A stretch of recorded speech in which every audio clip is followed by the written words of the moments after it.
Okay, hello Fresh Starters. We are on day 5. Wow, guys, we are almost done with the first week, which I've said before is the hardest.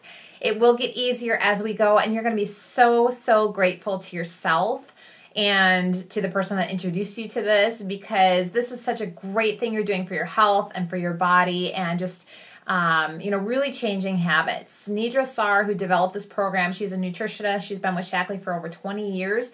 She has said that doing this once a year is great. Sometimes people get on kicks like, I'm always going to cleanse and I'm always going to reset, and then I go eat garbage, and then I need to cleanse, I need to reset. No, this is because we're doing 5 weeks. This is going to help you to reset and to not go to your old habits. It takes time though. You have to stick with it for the full time to get the most benefit. But you guys are all doing great. I'm really proud of you. Okay, so today, day 5, how are you feeling? Comment, share. I'd love to hear. I know how some of you are doing. The topic came up of cravings yesterday, and one thing that I wanted to mention, if you have it, or maybe you can get it from the person that shared this with you, some B complex from Shaklee. It's my best friend on a normal day because it helps with stress and mood, but it also helps sugar cravings and carb cravings.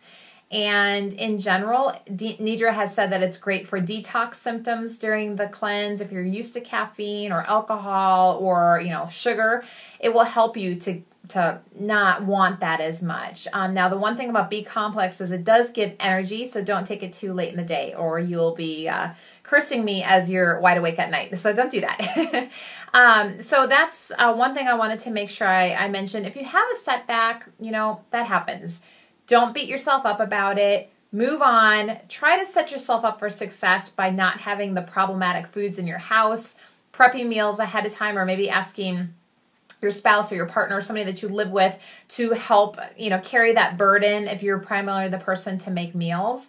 And snacks and things. Have things, pre-done, ready to go for kids, and just try to set yourself up as much for success. Now, one thing I did when I was doing the Fresh Start is I would eat before I made a meal for my family. So I would have my my vegetables or my smoothie or whatever it was, vegetable smoothie or smoothie, non-protein smoothie in the first week, remember? But I would have something in my stomach, the water, the tea. I would do things so I would set myself up for success. Now, looking back on my own journey, this day I had to take my 5-year-old to a birthday party where they had birthday party food, as you can imagine. I'm not even going to mention.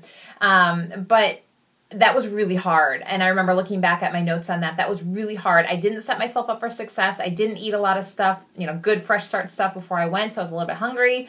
Smelling those foods, being around them, I literally had to remove myself because it was only day 5. My willpower wasn't quite there yet. But I survived. I did not dive into temptation. So you can do that too. So, before you go grocery shopping, or maybe, again, have somebody in your household do the shopping for you this week.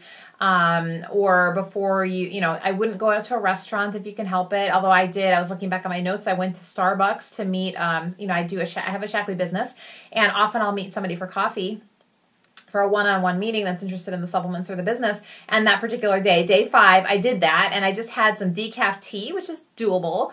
And I'm not a big Starbucks person as it is, so I was okay not being. But if that's like one of your weaknesses, just don't go there, right? Not during the cleanse at least, and then in moderation as you can after that. So that's some of the things I had written down. Let's see, serving leftovers to your family, that's always good. So when you make a meal, make a huge bounty of it so you don't have to deal with prepping more food. Let's see what else. I meant to mention this before. With the water intake, like I said, I would always fill up a big pitcher every day, and once I was done, I knew I got what I needed in. Another little trick, say you need 8 glasses or 10 glasses of water a day, depending on your body weight, you want to do half of that.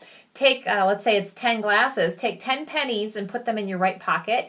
After you pour a glass and you drink it, move a penny to your left pocket with the goal at the end of the day for all the pennies to be in your left pocket and start over the next day. So that's a really great just trick that you can use from here on out to make sure that you're getting your water in each day, okay? If you're feeling a little bit of fatigue from this, sometimes people have that. Most of the time we're getting more energy at this point, but everybody's different. Again, a B complex can help, but drinking more water, maybe you might need a little bit of protein, such as a boiled or poached egg, or a little bit of just, plain old chicken breast cooked. not with extra stuff on it, breading and stuff. We don't do that this week.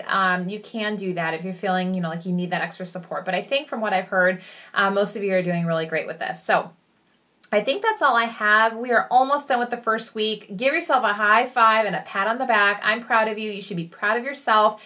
Keep going. Just 2.5 days left of the first week, and then we'll move on to the second. Talk soon.